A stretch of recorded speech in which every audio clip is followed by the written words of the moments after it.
Oh, my apologies. I mistook that for rummaging through trash, Emma remarked with a victorious grin, oblivious to the fatal error she was about to make. I go by Sally, 32 years young, employed as a seamstress within a bustling TV and film studio. My days are filled with the delicate task of mending costumes, a diverse array ranging from opulent period ensembles to the mundane attire of modern-day dramas. It's my duty to ensure they fit the bill of their era and the actors who don them, tending to any wear and tear accrued during filming. In my daily routine, I navigate through piles of fabric, maneuvering sewing machines and wielding irons with practiced precision. While my primary responsibility lies in the art of garment repair, my true expertise lies in the craft of sewing. From intricate fixes to crafting creations from scratch, my hands are adept at bringing fabric to life. It's a skill passed down from my mother, a gift I've nurtured since childhood. This profession feels like more than just a job to me, it's a calling. Despite the erratic hours and occasional unreasonable requests, my passion for this work remains unwavering. I harbor hopes of spending a lifetime within these walls, weaving threads of creativity and craftsmanship indefinitely. At this studio, fate intertwined my path with Joe's. He held the responsibility of tending to the needs of the actors, while I diligently worked on costumes. With a mere 3-year age gap between us, our daily interactions cultivated a bond that naturally deepened over time. After 2 years of shared laughter and challenges amidst our bustling schedules, we took the plunge into matrimony. However, as we embarked on this new chapter together, life threw a curveball. My world was shaken when my mother fell gravely ill and departed unexpectedly, casting a shadow over our joyous occasion and prompting Joe and me to postpone our wedding plans. Originally, our wedding plans were modest, envisioning a simple ceremony in a local church surrounded by close family. However, the unforeseen delay in our nuptials prompted us to reassess our priorities, setting our sights on saving up for a more elaborate celebration and a dream honeymoon. Given the erratic nature of our work schedules, the idea of renting a separate residence solely for sleeping seemed extravagant to us. Thus, in pursuit of our wedding fund, Joe and I made the decision to reside with his mother, Emma, in their family home. Both of us had experienced the loss of a parent early in life, forging a common bond in our shared grief. With my father's absence and Joe's similar experience, concerns for Emma's well-being weighed heavily on our minds. We embarked on this living arrangement with the best intentions, hoping to foster a harmonious relationship with Emma. Little did we know, it would mark the beginning of an unforeseen ordeal. Emma harbored no desire to foster a harmonious relationship with me. To her, I was nothing more than an interloper who had stolen her son's affections. The moment we settled into our new living arrangement, her relentless harassment commenced. Every corner of the house became an opportunity for criticism, each word laced with disdain. If I cleaned Sally, she would begin, launching into a tirade about the state of the house and questioning my upbringing with thinly veiled insults. I endured the onslaught, striving to meet her exacting standards, even if it meant my hands cracked and blue from the relentless scrubbing. The demands for cleanliness were unfathomable, with no task too trivial to escape her scrutiny. Whether it was cleaning, laundry, or cooking, any imperfection, no matter how minor, warranted a redo, met with a nonchalant demeanor. As exhaustion set in, her harassment only intensified, each critique chipping away at my resolve. Even when I thought I had completed a task flawlessly, she would unearth some perceived flaw, leaving me to scrub the sink into the early hours of the morning. It became evident that she found fault in everything about me, her disapproval casting a shadow over every aspect of our shared existence. Under Emma's decree, I found myself burdened with the entirety of the household chores. Struggling to juggle my professional obligations alongside the mounting demands of domesticity, I made the difficult decision to transition to remote work. Yet far from alleviating the situation, this only served to intensify Emma's expectations. Each day mirrored a scene from Cinderella's tale, as I toiled ceaselessly over endless tasks. Has the laundry been tended to? The upstairs curtain is in disrepair. See to it. You're quite handy with a needle, aren't you, Sally? Emma's demands echoed incessantly, leaving me little respite even in the midst of urgent work commitments. Apologies, but I have pressing deadlines. Can the curtain not wait until the weekend? I pleaded, hoping for some reprieve. What nonsense. Leaving it as it is could invite gossip from the neighbors. It must be fixed immediately, she retorted sharply, dismissing any notion of delay. Thus, my days blurred into a relentless cycle of multitasking, wherein I found myself simultaneously engrossed in work and ensnared by domestic duties. Often, the distinction between the two became increasingly blurred as I toiled well into the night, the chores ceaseless and unforgiving. It became apparent that Emma derived a perverse satisfaction from witnessing my gradual descent into exhaustion. Emma wielded her cruelty like a masterful sadist, inflicting torment upon me with relentless harassment, particularly when Joe was absent during the day. Our dynamic mirrored that of an impressive owner and a submissive maid, with me bearing the brunt of all household responsibilities. Despite my inner turmoil, pride prevented me from easily confiding in Joe about the extent of my suffering. I persevered, striving to fulfill my designated role, yet the toll on my psyche far outweighed the physical strain of the chores. Occasionally, Emma would extend invitations to neighbors for lunch, transforming these gatherings into excruciating ordeals. Her criticism reached new heights in the presence of others, their conversations dripping with disdain as they disparaged me. She's utterly hopeless as a daughter-in-law. I have to lecture her incessantly. My son may be blind to it, but I'm not fooled. She's simply insufferable and devoid of common sense. Emma's words cut deep, amplified by the chorus of laughter from her guests, who seemed all too eager to join in the ridicule. As I labored through the tasks, their harsh judgments lingered like a heavy weight upon my heart, chipping away at my resilience. Each day felt like a battle against my own sanity, the relentless onslaught of criticism pushing me to the brink. If this continued unabated, I feared I might lose myself entirely to the suffocating grip of despair. But the challenges didn't end with Emma's relentless torment. There was also Joe's older sister, Sarah, aged 38. Sarah resided in a nearby town with her boyfriend, and if I were to sum her up in a single word, it would be stingy. Almost daily, she'd make her way to our house for lunch, likely aiming to save a few pennies. The most frustrating aspect was her habit of dropping by unannounced. Without prior warning, I couldn't prepare her portion of the meal, leaving me scrambling to accommodate her unexpected presence. She'd nonchalantly devour my food and depart without a second thought. For Sarah, possession was synonymous with entitlement. Everything in her possession was hers by default, extending even to items within her parents' home. Just what I needed. I was running low on tissues. I'll take these, she'd declare, helping herself to whatever caught her eye, regardless of its ownership. But Sarah, I purchased those for Emma, I'd protest, only to be met with a withering glare. What's the issue? You're always at home, aren't you? Just buy more, she'd dismiss, echoing her mother's callous disregard for boundaries. It's a marvel how Joe managed to emerge from such a family with his character intact. However, the greatest inconvenience arose when Sarah would pilfer ingredients meant for dinner without a word of permission. Each time, I'd be forced to abandon my chores and rush out for yet another shopping trip, disrupting the delicate balance of my already tumultuous existence. One day, I reached my breaking point. Sarah, could you please give me a heads up before taking anything? I mustered the courage to confront her.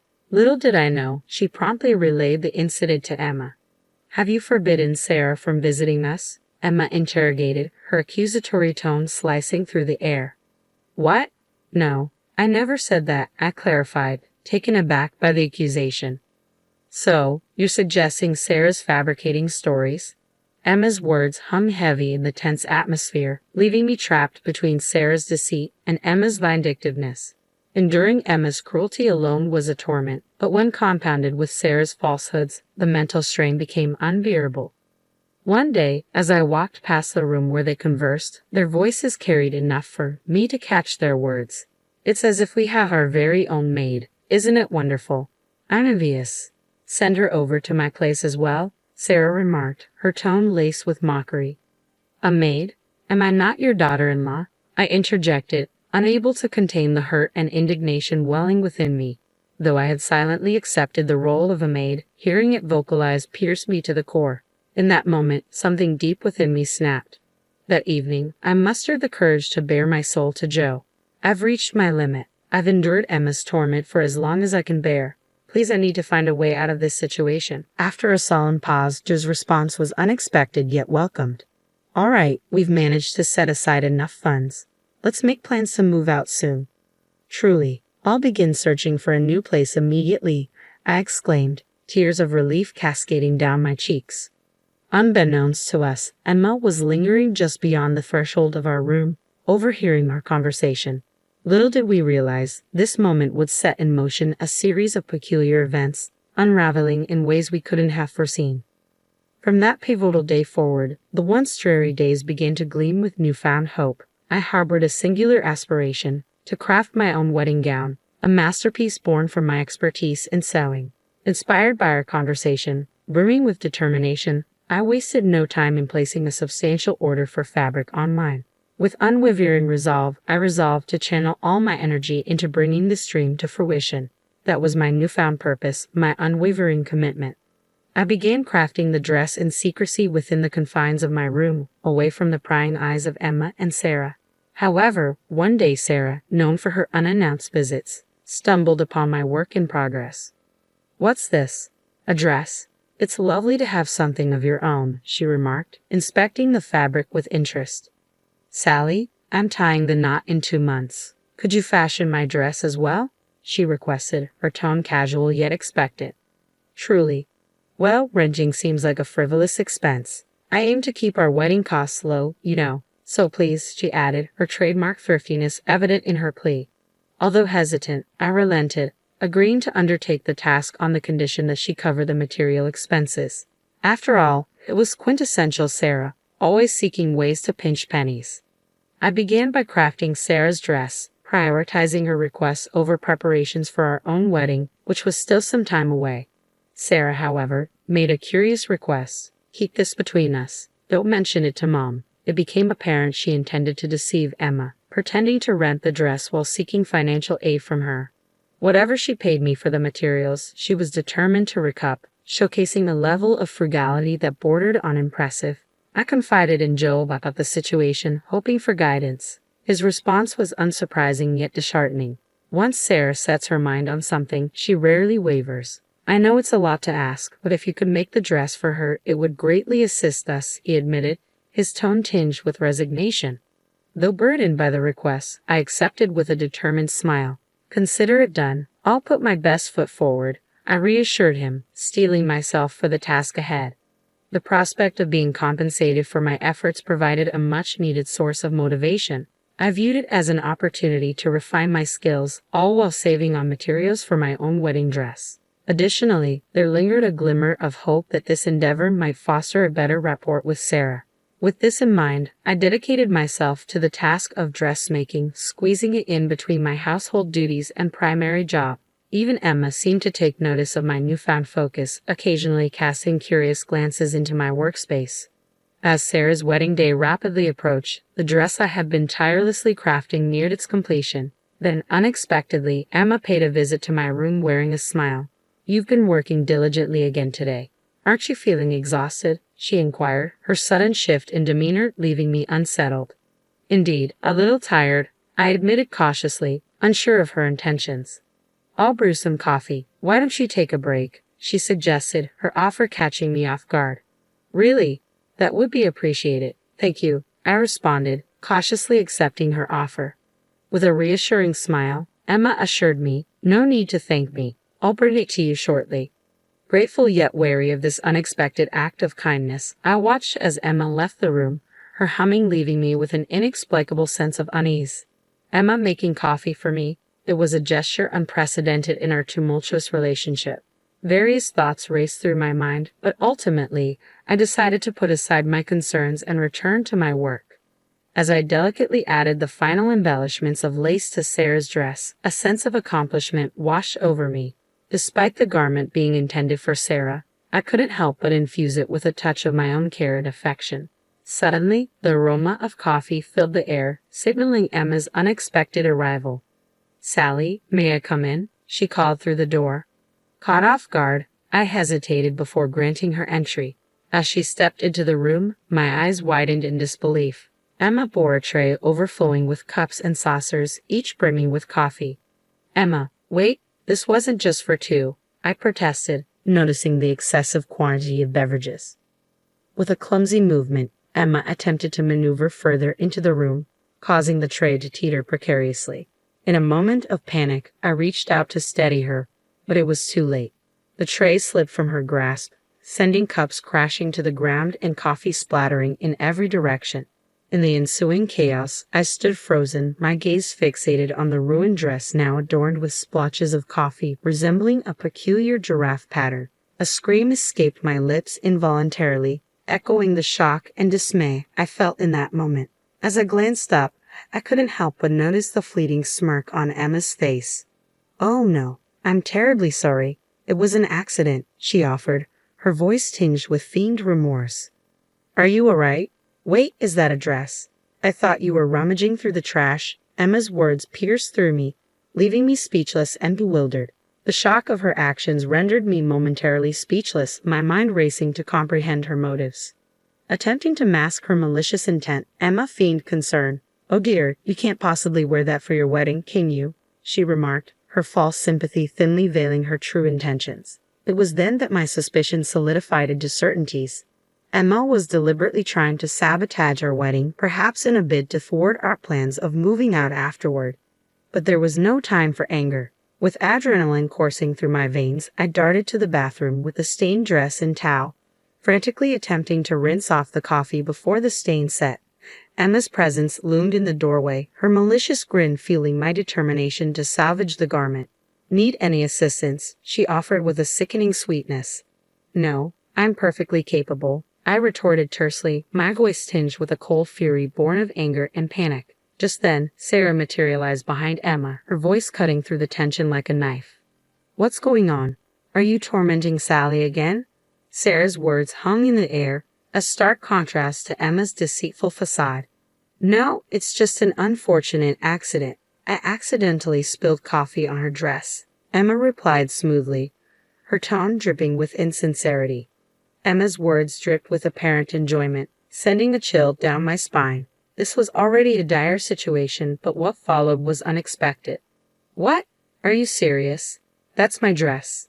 Sarah's voice rang out, incredulous and bewildered.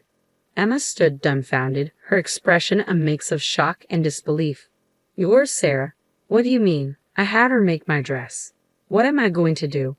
"My wedding is in 2 weeks," she exclaimed, panic seeping into her voice in a way I had never witnessed before.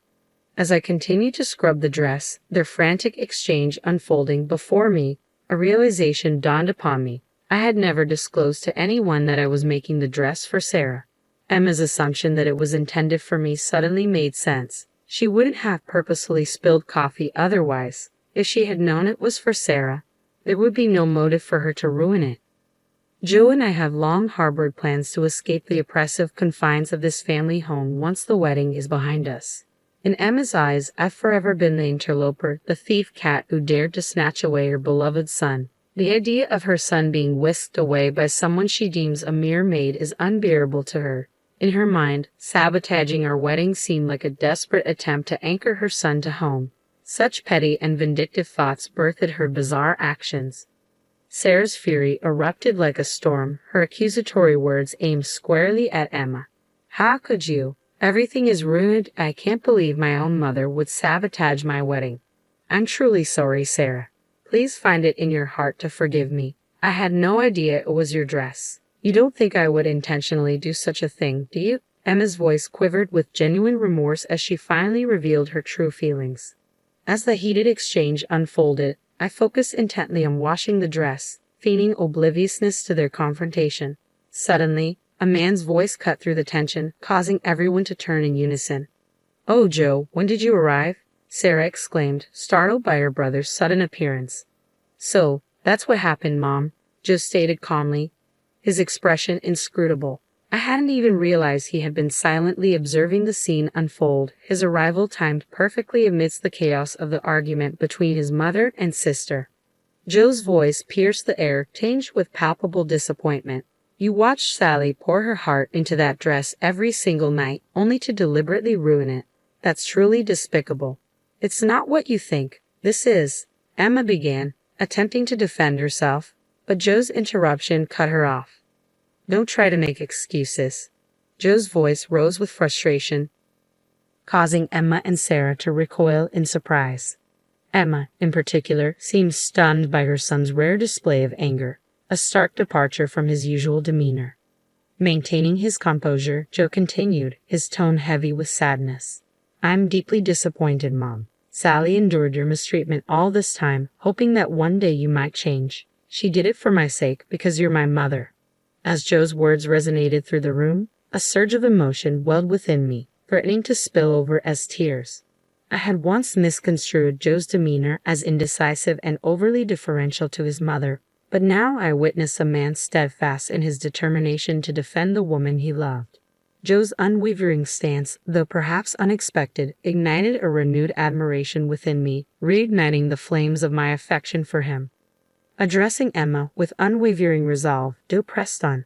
This is where we stand, Mom. I can't simply overlook what's happened. I'm sorry, but Sally and I will be leaving this place as soon as possible. I intend to stay until the wedding for your sake, but I cannot prolong our stay any longer.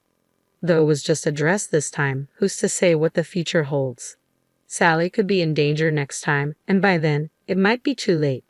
Emma, taken aback by Joe's assertion, interjected with a vehement denial. Danger?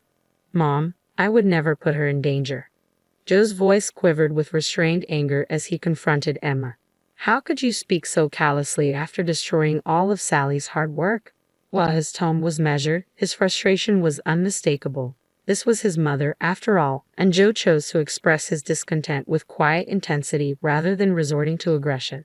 As Joe's words hung in the air, his expression shifted into something I had never witnessed before, an amalgamation of anger tinged with profound sorrow.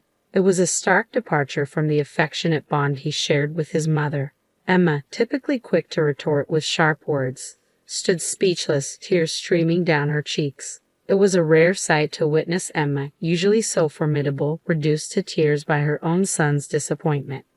Sarah, too, stood in stunned silence, her gaze oscillating between Joe and Emma. The tension in the room was palpable, the weight of the moment hanging heavily upon us all. Later, Sarah made the difficult decision to cancel her wedding, realizing it was too close to the date to proceed amidst the turmoil within their family. Sarah was resigned to the fact that she wouldn't be receiving a refund. And not to blame. Emma was the one who footed the bill, she reasoned, her tone resigned. In Sarah's eyes, at least she wasn't losing any money, but the situation weighed heavily on Emma. It seemed that Emma was finally beginning to grasp the gravity of her thoughtless actions, which had spiraled out of control. The shock of being reprimanded by her son had left her visibly weakened. However, the fallout extended beyond the confines of our household. Sarah's abrupt cancellation of the wedding incensed her boyfriend and his family. The strain on their relationship became untenable, ultimately leading to their breakup. Sarah placed the blame squarely on Emma for the dissolution of her relationship, and the accusations continued to echo long after. After we departed from the family home, Emma's calls occasionally came, often with a request for money. It became evident that one of her reservations about our leaving was financial. While we lived together, we contributed to household expenses, but Emma solely relied on her pension for income. It seemed her financial assistance had become a crutch for her. Each time Emma reached out, Joe stood firm in his refusal.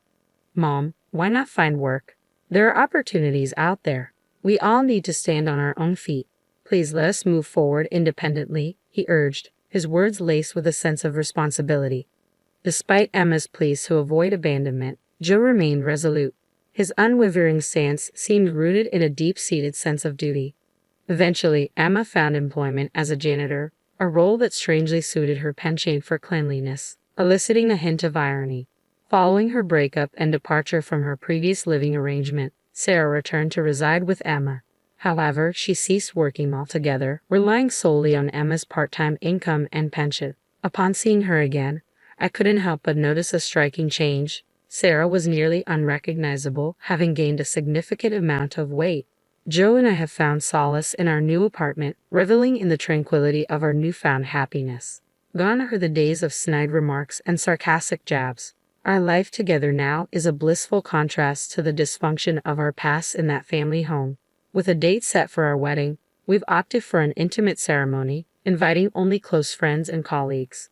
Emma and Sarah, both grappling with their own struggles, won't be on the guest list. We've chosen to keep our celebration free from disturbances as they brought their isolation upon themselves. As preparations for the big day commence, I've begun crafting a new dress, a symbol of fresh beginnings and the beauty that awaits. This gown will be a testament to resilience far surpassing the one marred by a giraffe-like pattern.